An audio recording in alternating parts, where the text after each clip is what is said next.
हरे कृष्ण कृष्ण कृष्ण हरे हरे, हरे राम राम राम हरे हरे।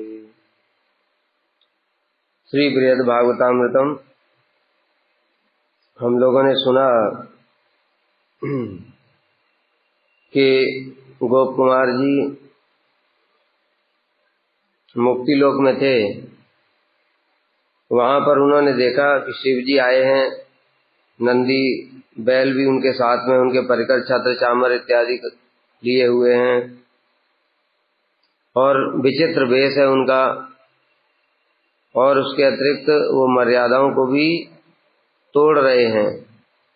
तो फिर इस सब का सामंजस्य करते हुए हम लोगों ने सुना था कि शिव जी स्वयं भगवान हैं, उनके लिए कोई मर्यादा नहीं होती। भगवान होने पर भी वो भक्त के भी अवतार हैं, अर्थात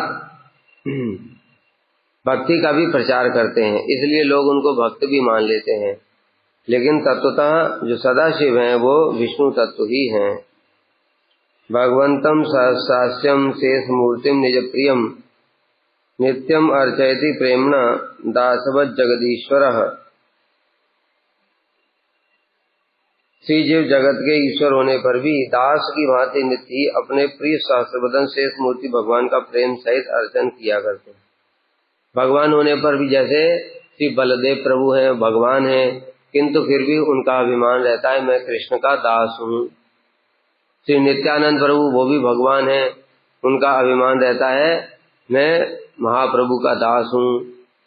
श्री अद्वैताचार्य भगवान हैं, किंतु उनका भी अभिमान रहता है कि मैं भगवान का दास। इसी प्रकार से जो शिव जी हैं वे भी जगत के ईश्वर हैं, संपूर्ण जगत के ईश्वर हैं।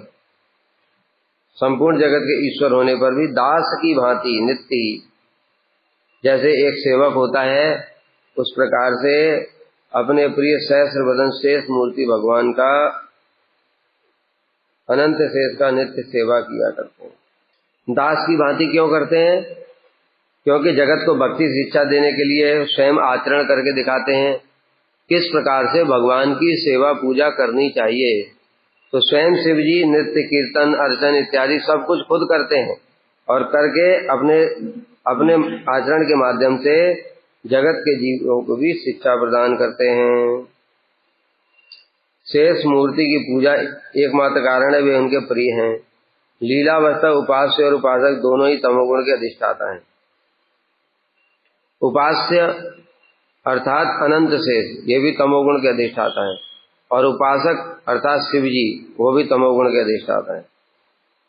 इसलिए शिव जी अपने प्रियतम भगवान शेष की प्रेम पूर्वक नित्य अर्चन करते हैं। जैसा भागवत में बताया इलावर्त पुरुष में, इस वर्ष में पार्वती और उनके अधीन सैकड़ों हजारों दासियों द्वारा सदा सेवित भगवान शंकर परम पुरुष भगवान की वासुदेव, प्रद्युम्न, अनिरुद्ध और संकर्षण नामक 4 मूर्तियों में से अपनी कारण रूपा संकर्षण, उनके भी मूल कारण है संकर्षण नाम की तमह प्रधान चतुर्थ मूर्ति को आत्म समाधि योग से हृदय में स्तव स्तुति के साथ अर्चन करते हैं।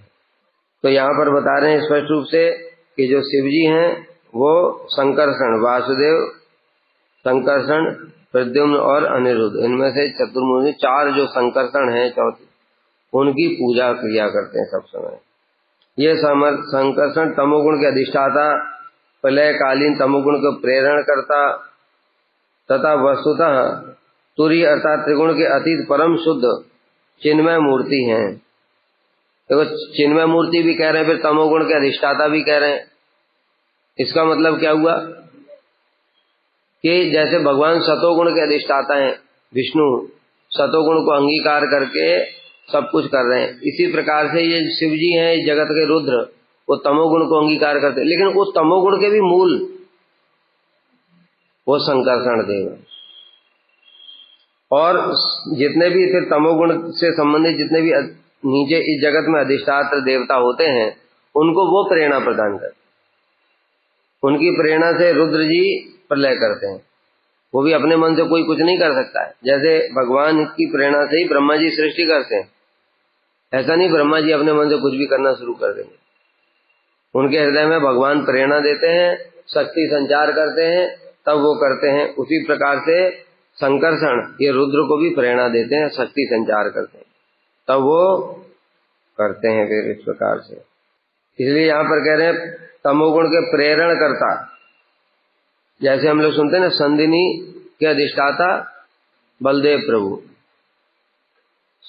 हिलादिनी के अधिष्ठाता राधा जी और संवेद के कृष्ण, लेकिन वो वहां पर है गोलोक में, लेकिन उसके नीचे भी है संदिनी संवेद हिलादिनी, लेकिन मूल में वो है। इसी प्रकार से ऐसे समझ सकते हैं।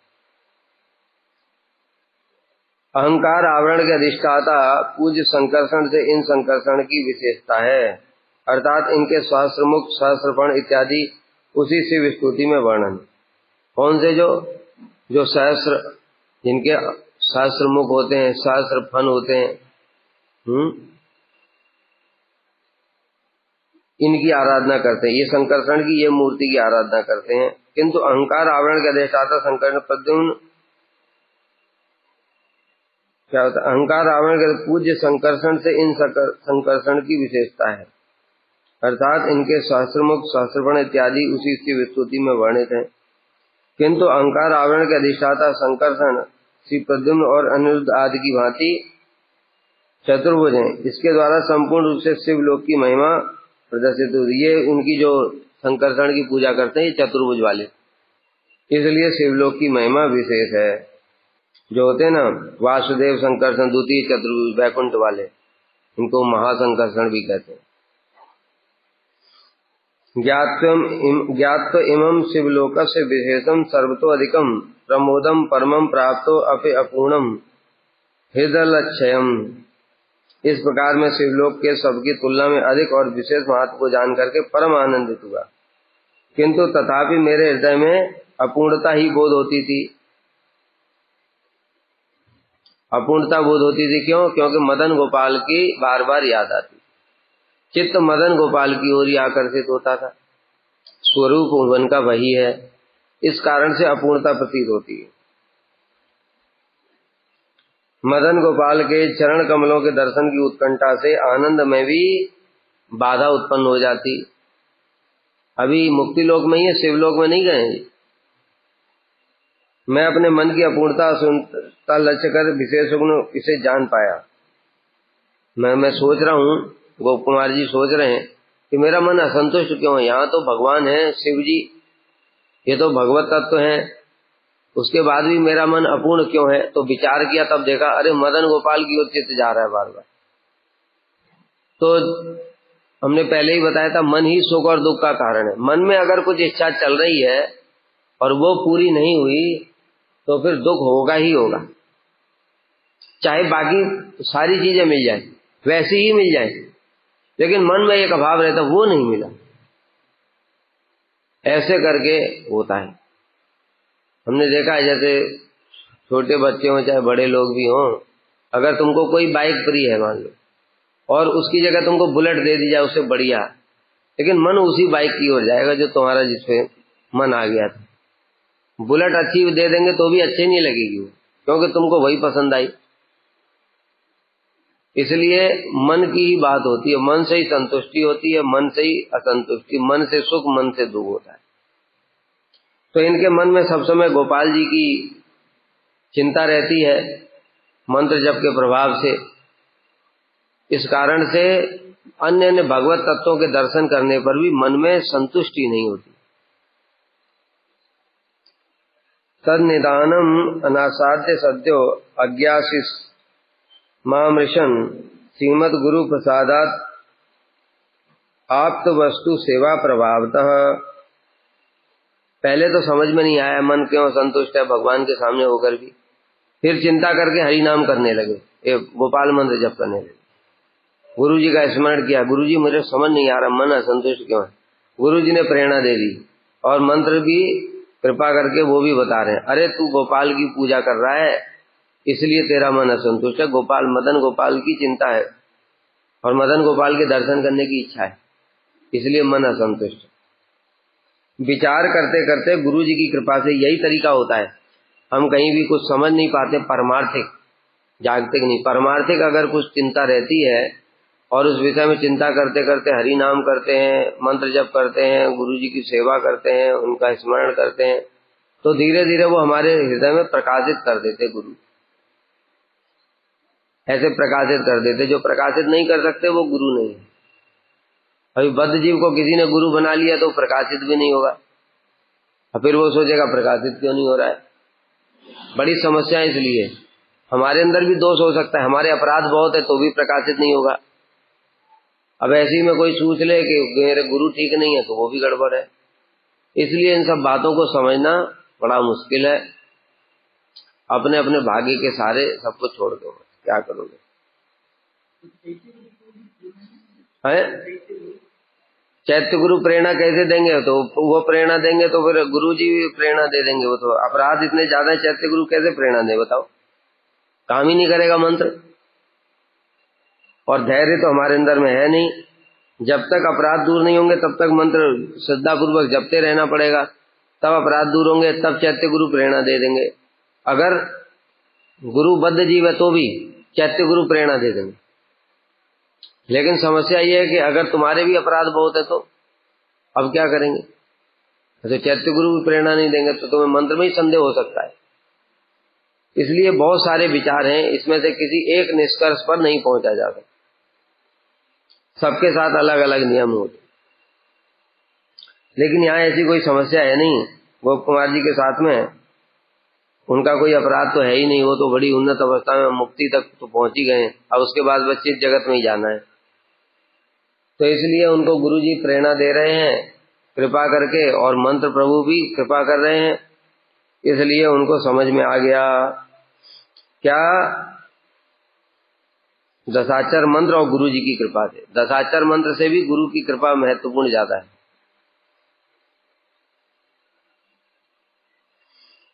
श्रीमन मदन गोपाल दे पाद सरोजयो लीलाद्य अनुभाव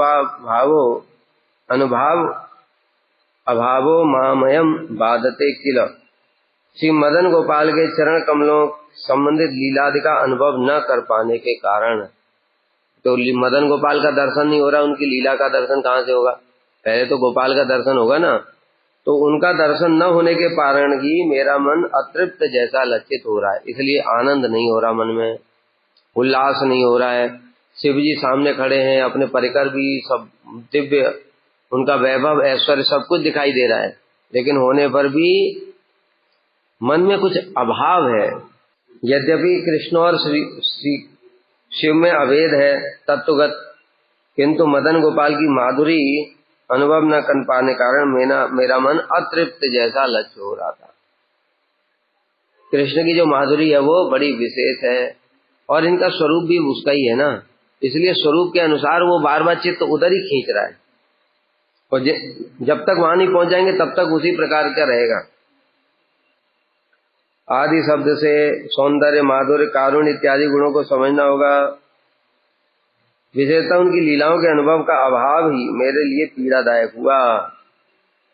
उनके दर्शन का अभाव, लीलाओं का अभाव, यही मेरे लिए कष्ट था। अबोधयम मनो अनेन महेशेनेव सा खलु लीला विशेष वैचित्री कृता मूर्ति विशेषतः। फिर अपने मन को जैसे तैसे समझाने की कोशिश कर रहे। अरे मन इतना क्यों सोच रहा है तू? ये गोपाल देव ही तो हैं, ये सामने खड़े हैं। गोपाल ही तो एक विशेष स्वरूप में, जैसे हम लोग कहते केशव धृत राम शरीरा, राम जी सामने आ जाए तो तुम क्या बोलोगे? अरे कृष्ण ही तो है, ये कृष्ण ही तो इस प्रकार का रूप धारण किया है, तो तू कृष्ण कृष्ण के लिए बार बार क्यों सोच रहा है? इनके ही दर्शन करना, मन को ऐसे समझाओगे। उसी प्रकार से गोपाल जी, ये जो गोप कुमार हैं, ये भी अपने मन को समझा रहे हैं। अरे मन, ये महेश्वर और कृष्ण एक ही तत्व तो हैं। ये कृष्ण ही इतना ऐसा विचित्र रूप धारण करके मेरे सामने आए हैं, और वही कृष्ण ही इस रूप में लीला वैचित्री प्रकाशित कर रहे हैं। हे मन, ये महादेव ही परम सुंदर मूर्ति प्रकट कर विचित्र लीला विस्तार कर रहे हैं, ये कृष्ण ही है। यदि आपत्ति हो गई वो परम सुंदर मूर्ति कोई और है और दृश्यमान ये महेश कोई अन्य, अतः मूर्ति भेद से किस प्रकार लीला का माधुर्य होगा? तो कह रहे नहीं नहीं, इनमें कोई भेद नहीं है, ये महादेव ही सुंदर प्रकट कर विशेष विशेष लीला वैचित्र प्रकट करते हैं। वही कृष्ण ही महादेव के रूप में विचित्र लीला प्रकट कर रहे हैं। कृष्ण रूप में अलग लीला है, इस रूप में अलग लीला है। तथापि अस्वस्थम आलक्ष्य स्वचित्तम इदम ब्रुवम यदि अस्मिन् अनुभूयेत सा तद्रूपादि माधुरी तथापि दीर्घ वांछा ते अनुग्रहादस्य शेष्यति अचिरादिति मन्यस्व स्वप्रसाद विशेषतः। मेरे द्वारा मन को समझाने पर भी कि मन पहले की भांति फिर मन को फिर जैसे समझाया, अरे ठीक है ये भी ठीक है, फिर धीरे धीरे फिर वैसे ही हो जाता है ना। इस प्रकार से तब मैंने विचार किया, यद्यपि इन महादेव के रूप में मदन गोपाल की लीलादि की माधुरी का अनुभव नहीं कर पा रहा मन, तथापि इन महादेव की कृपा से तुम्हारे दीर्घकाल दूसरे तरीके से समझाया। चलो अच्छा, मन को समझा रहे हैं, अब जैसे तैसे मन के साथ तो समझौता करना है ना। तो कह रहे भाई एक बात होता मन, चलो तू इसको स्वीकार नहीं कर पा रहा है कि मदन गोपाल ही ये शिव जी बन करके आए हैं, तो कोई बात नहीं, लेकिन ये तो तुझको पता है ना कि ये शिव जी की कृपा से ही मदन गोपाल की प्राप्ति होनी है, क्योंकि भक्त रूप में भक्तों की मनोवांछा भी पूर्ण करते हैं। इसलिए तू इतना चिंता क्यों कर रहा है? तो भी इस उद्देश्य से भी तुझे इनकी कृपा प्राप्ति के लिए इच्छा करनी चाहिए, इनका संग करना चाहिए, ऐसे करके समझाया। हे भाई मन, अरे भ्रातः, तत्व विचार से यदि तुम उस माधुर्य के इस मूर्ति में आस्वादन करना असंभव मानते हो, मतलब वो कृष्ण में जैसा माधुरी में आस्वादन होता है उस वैसा ये इस रूप में नहीं हो रहा है, अगर ऐसा सोच रहे हो तो सुनो, इन रुद्र में मदन गोपाल के परम असाधारण गुण लीलादि की माधुरी का साक्षात अनुभव नहीं करते, तथापि इन श्री शिव की असाधारण करुणा के प्रभाव से तुम्हारी वह वांछा पूर्ण होगी। कौन सी वांछा? मदन गोपाल के दर्शन की वांछा, क्योंकि ये भक्ति भी प्रदान करने वाले हैं और भक्ति को बढ़ाने वाले भी हैं। हे मन, तुम ऐसा निश्चय करके स्थिर हो जाओ, ज्यादा चिंता मत करो, संदेह मत करो, क्योंकि किसी प्रकार के संशय रहते, अगर तुम्हें संशय रहेगा इनके प्रति तो फिर ये कृपा नहीं करेंगे, कृपा नहीं करेंगे तो मदन गोपाल की प्राप्ति भी नहीं है। इसलिए संशय छोड़ दो। ऐसे जैसे तैसे करके मन को समझाने की चेष्टा कर रहे हैं। शिव जी अंतर्यामी, शिव जी सब जानते हैं इसके मन में क्या चल रहा है। एवं तुष्ट मनास्तस्य तत्र केनापि हेतुना विश्रांतस्य महेशस्य पार्श्वे अतिष्ठम क्षणम सुखम। किसी कारणवश शिव ने मुक्ति पद में कुछ क्षण के लिए विश्राम किया, तब मैंने भी उनके निकट खड़े रहकर प्रबोध वाक्यों द्वारा मन को संतुष्ट। शिव जी वहां पर बैठ करके थोड़ा विश्राम कर रहे थे, तो गोप कुमार ने भी अपने मन को जैसे तैसे समझा करके उनके पास में जाकर के खड़े हो गए। किस कारण से, वो कारण आगे व्यक्त करेंगे। अभी गोप कुमार के लिए वैकुंठ के पार्षदगण वहां पर आ रहे थे, उनके संग की आशा से शिव ने वहां पर क्षणकाल के लिए विश्राम किया। शिव जी अंतर्यामी है, भगवत तत्व है वो, इसलिए वो जानते हैं कि गोप कुमार के लिए भगवान के गण आ रहे हैं, पार्षद, इसलिए उन्होंने सोचा मैं भी उनका दर्शन कर लूं। वैकुंठ के भक्त लोग आ रहे हैं, वैकुंठ के पार्षद आ रहे हैं, इसलिए यहाँ पर बताया। अभी गोप कुमार के लिए वैकुंठ के पार्षदगण वहां पर आ रहे हैं, उनके संग की आशा से शिव जी ने वहां पर क्षणकाल तक विश्राम किया। तर्हे भगवन दूरे के साम महात्मनाम संगीत ध्वनि अत्यंत मधुरा कश्चित उद्गतः। हे भगवान, उसी समय दूर से किन्हीं महात्माओं की अत्यंत मधुर संगीत ध्वनि सुनाई पड़ी। उस प्रसंग को बताने के लिए कह रहे हैं अब, हे भगवान, उसी समय कुछ महात्माओं की अनिर्वचनीय संगीत ध्वनि सुनाई पड़ी। पहले तो शिव जी के उधर संगीत ध्वनि सुनाई पड़ी थी, शिव जी के गण नंदी इत्यादि सब आ रहे थे कीर्तन करते हुए। अब यहाँ पर दूसरी ध्वनि सुनाई पड़ी। यहाँ गोप कुमार द्वारा भगवान संबंध उस मातृ ब्राह्मण का परम भाग्य सूचित करता है, क्योंकि मदन गोपाल का उपासक था। गोप कुमार उसको भगवान कह के संबोधन क्यों कर रहे हैं? क्योंकि वो भी साधारण नहीं है, वो भी मदन गोपाल का उपासक है। तम श्रुत्वा परमानंद सिंधौ मग्नो महेश्वर महाप्रेम विकारात् प्रवृत्तो नर्तितुम स्वयं। उस संगीत ध्वनि को सुनकर महेश्वर परमानंद के सागर में निमग्न हो गए। अभी गोप कुमार को कुछ पता नहीं है, लेकिन शिव जी को सब कुछ पता है। इसलिए शिव जी ने जब वो ध्वनि सुनी तो आनंद में निमग्न हो गए और महाप्रेम विकार में उन्मत्त होकर स्वयं ही नृत्य करने लगे। उनके शरीर में रोमांच कंप शुरू हो गया और आनंद से नाचने लग गए।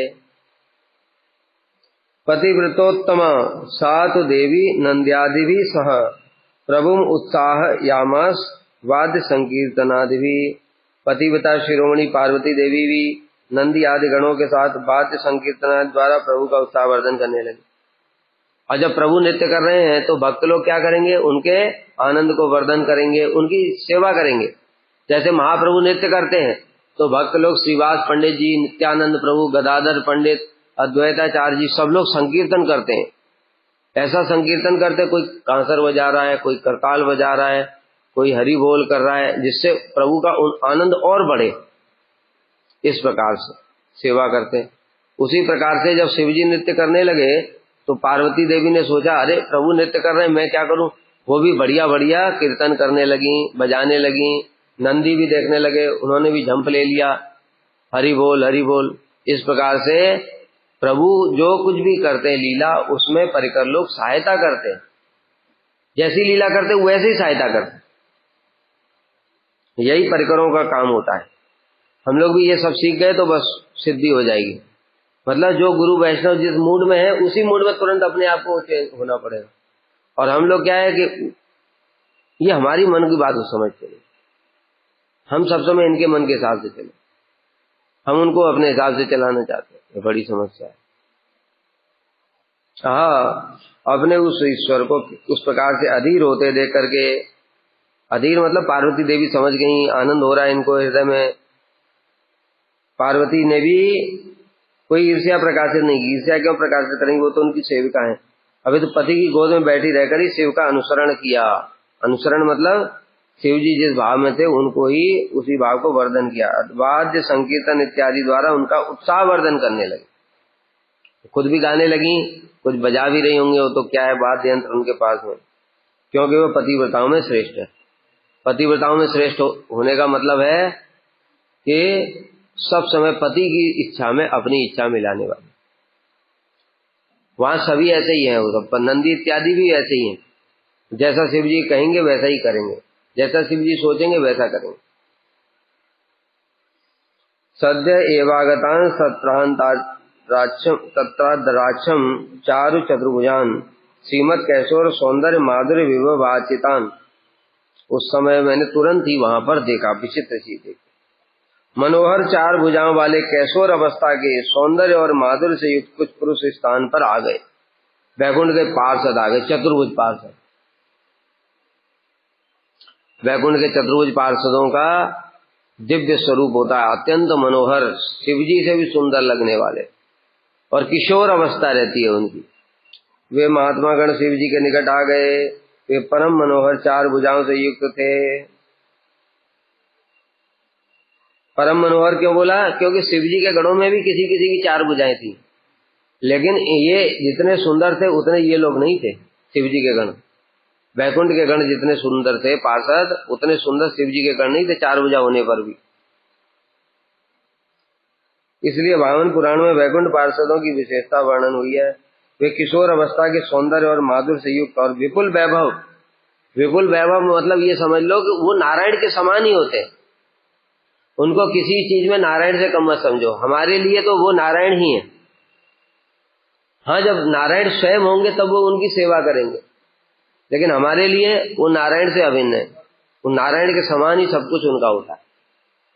पता है ना, उनके भी जो सालोक के साष्टी सारूप सामीप्य, इन सब में बताया भगवान के समान ऐश्वर्य युक्त होते हैं। लेकिन भगवान का ऐश्वर्य अनंत होता है। अनंत भी क्या, हमारे लिए तो जो पार्षद है उनका ऐश्वर्य अनंत है, लेकिन जब भगवान की तुलना की जाती है तब उनका थोड़ा कम होता है। इसलिए तो जय विजय नारायण के साथ में युद्ध कर सकते हैं। अगर उनके समान ही नहीं होंगे तो युद्ध कैसे कर पाएंगे? नारायण ने एक गदा मारी और हमारे जैसा जो जीव है वो तो कहाँ उड़ जाएगा एक ही गदा में, लेकिन वो गदा को मार करके उनकी गदा भी गिरा देते। भगवान की गदा कैसे कोई गिरा सकता है? जब उनके जैसा बल होगा तो भगवान की इच्छा से ही उनका बल उतना अधिक होता है। वो पार्षद है, भगवान से ही प्रकट है, ठीक है, इसलिए उनकी शक्ति भी वैसी होती है। इसी प्रकार से जो ये होते हैं ब्रज के भी परिकर, श्रीदाम सुदाम मधुमंगल इत्यादि, इनकी शक्ति भी, इनको कम मत समझो कृष्ण से, वो कृष्ण को भी पटक देते हैं। ऐसा नहीं कि कृष्ण को पटक देते हैं मतलब कि कृष्ण जानबूझ करके हार जाते हैं, उनके मन में ऐसी भावना है कि मैं तो जानबूझ के लीला करने के लिए हार रहा हूं, ऐसा नहीं है। सच में ही उनके अंदर इतना बल होता है क्योंकि वो भगवान के ही प्रकाश है सब। जैसे बलदेव प्रभु हैं उसी प्रकार से भगवान के परिकर है सब, इसलिए उनकी शक्ति भगवान के समान ही होती है, इसलिए वो गिरा देते भगवान। नहीं तो लीला रस का आस्वादन ही नहीं होगा। जैसे एक पिता है अपने छोटे बच्चे के साथ खेलता है और वो कुश्ती लड़ता है तो बच्चा उनको गिरा देता है, लेकिन बाप को तो पता है ना भीतर में कि मैंने इसकी खुशी के लिए गिर गया, और बच्चा उनके ऊपर बैठ जाता है, कहते हो मैं पापा को जीत लिया ऐसे करके।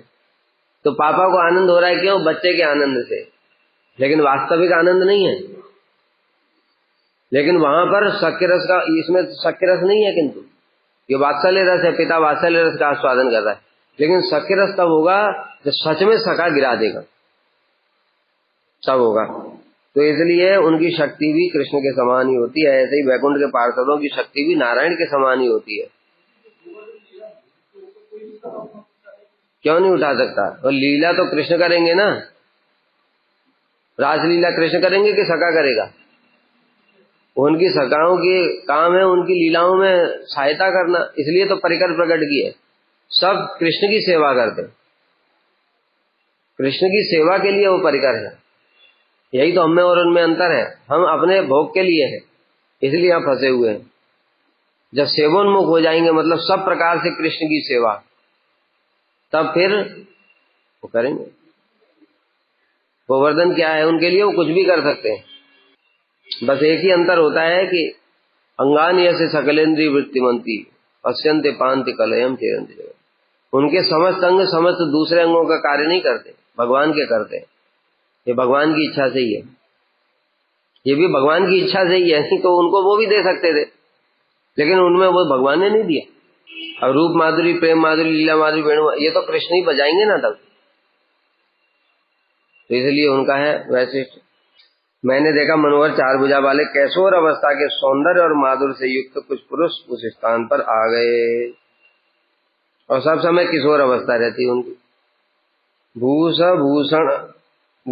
भूषाभूषण गात्रांशु छटाच्छादित शैवकान निजेश्वर महाकीर्ति गानानंद रसाप्लुतान। वे वैकुंठ के पार्षद भूषणों के भी भूषण स्वरूप थे। परम पदम भूषण भूषणांगम जो बोला है वो ये भी हैं, तथा अपनी अंग कांति के द्वारा शिव के गणों को आच्छादित पराभूत कर रहे थे। उनका सौंदर्य बहुत ज्यादा है शिव जी के गणों से भी, अपने ईश्वर की महाकीर्ति के गान द्वारा, और नारायण की कीर्ति कर रहे हैं। श्री कृष्ण गोविंद हरे मुरारी, हे नाथ नारायण वासुदेवा, ऐसे कीर्तन कर रहे हैं और आनंद रस में निमग्न हो रहे हैं। उनका नाम संकीर्तन करते हुए परम आनंद में डूबे हुए थे। वे अलंकारों के भी अलंकार स्वरूप थे, मतलब अब यहां से वो सौंदर्य प्रकाशित होने लगा जिसके अलंकारों की शोभा बढ़ाने वाला है। चित जगत के लोग हैं ये।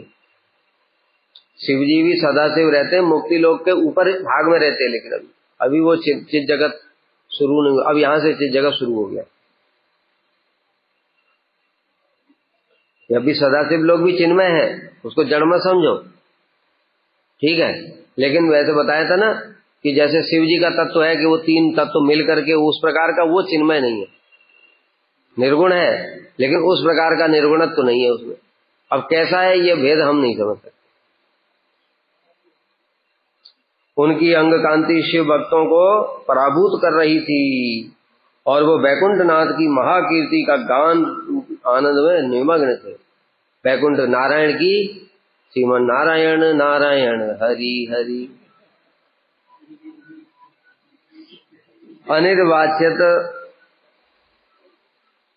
अनिर्वाच्यतम अंशे चेतो हारी सर्व परिच्छदान संगतान पूर्व दृष्टैः चतुर्भि सनकादिभि।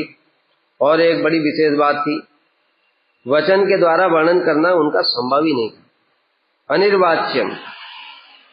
अनिर्वाच्यतम उनका जो माधुरी थी वो अनिर्वाच्य थी, वर्णन के वचनों के द्वारा संभव नहीं। बताए ना कोई उनका सौंदर्य, अब जो सौंदर्य है वो कौन सा ज्ञान शुरू हो गया? यहां से अधोक्षज ज्ञान शुरू हो गया। तो जो बताया था प्राकृत परोक्ष अपरोक्ष, जहां पर मन और इंद्रिय की पहुंच नहीं सकता है वहां वो मुक्ति लोक का ज्ञान है, वो आत्मा के अनुभूत होगा। अब उसके बाद में जो ज्ञान है वो चित्त शक्ति की कृपा से ही अनुभूत होगा, नहीं तो नहीं होगा। अधोक्षज है, यहाँ सब कुछ नीचे रह गया।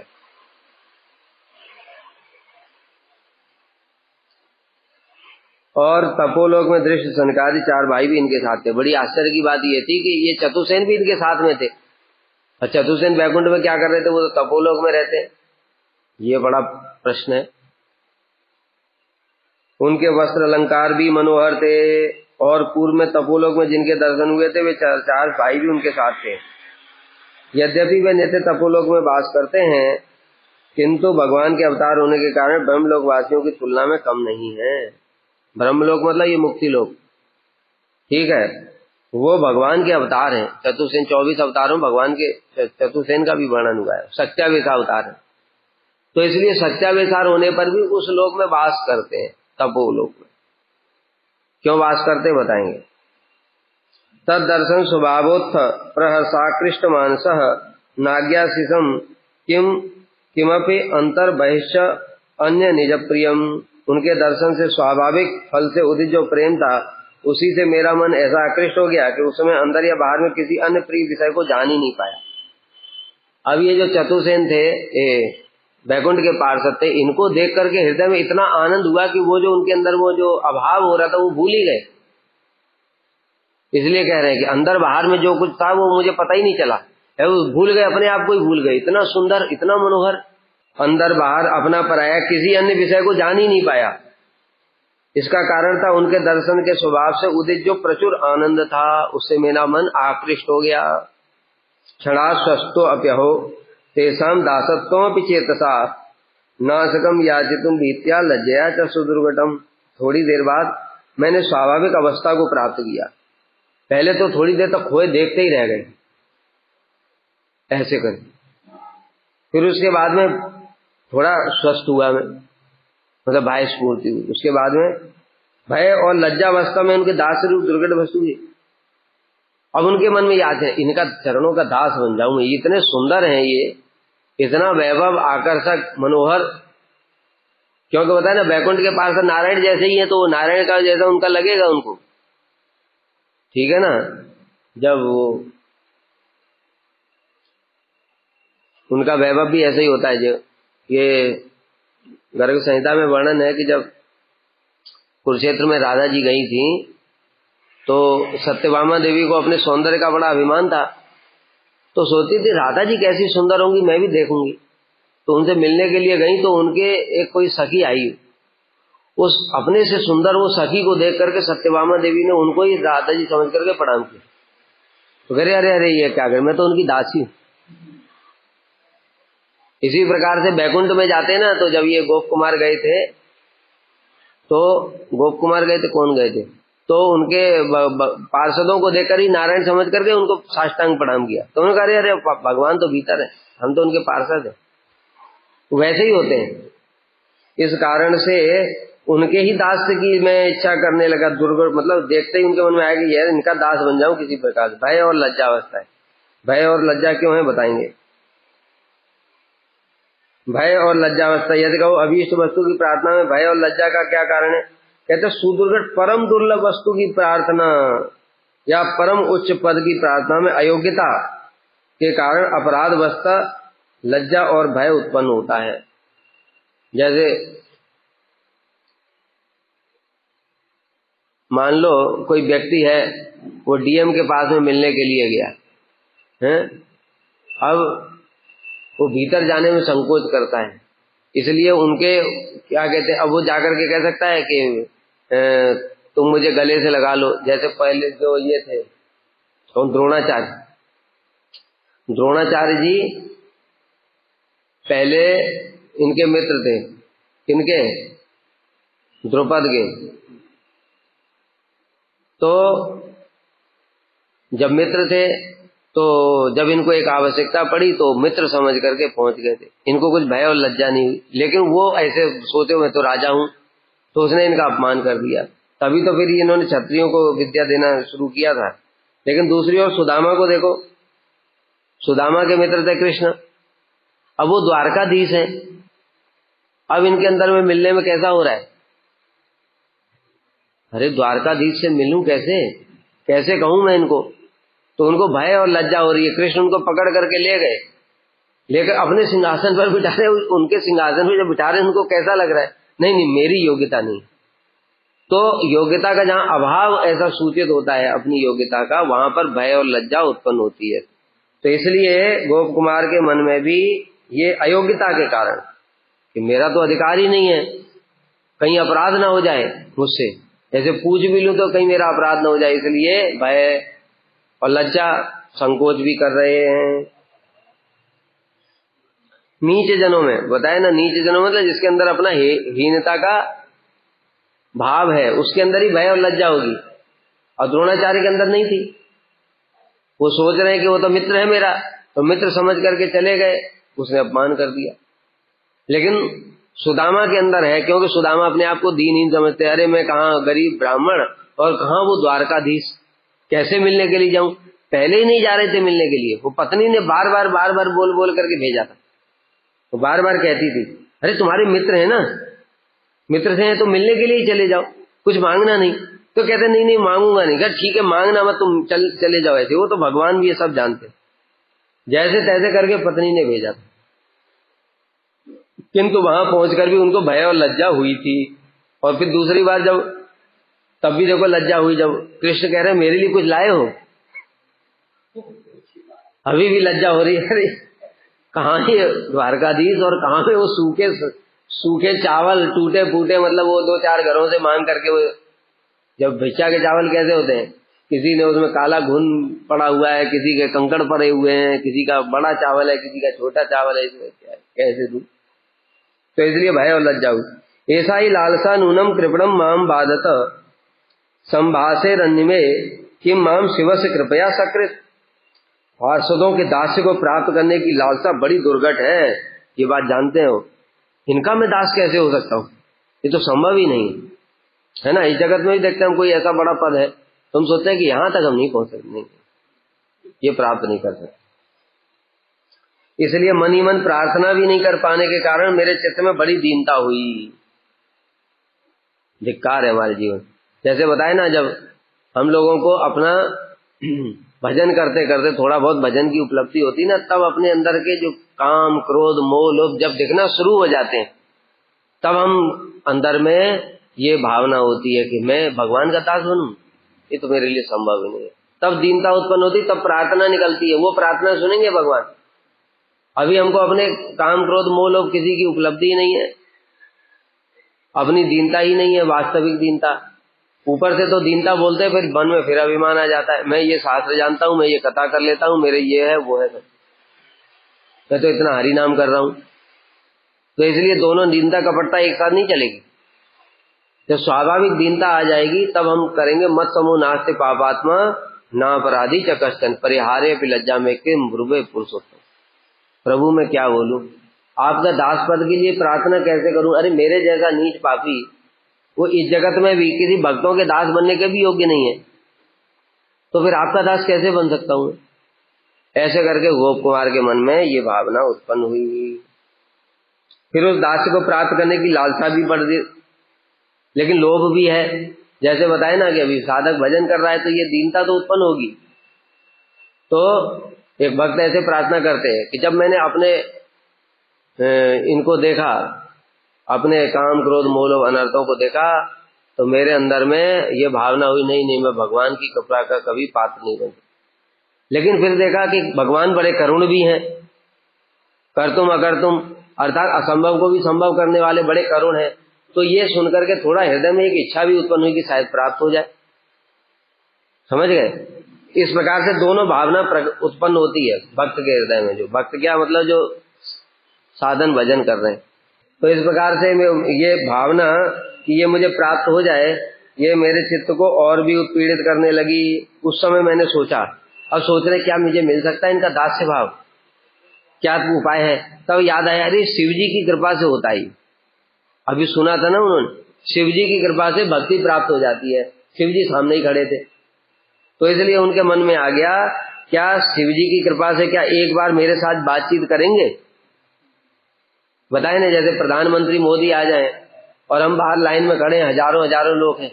अब सब मन में होता है कि हमसे ही बात कर लें, क्या करेंगे, हम कैसे बात करेंगे, हमारी वैल्यू क्या, औकात क्या है, हमको जानता ही कौन है, ऐसे भावना आएगी कि नहीं?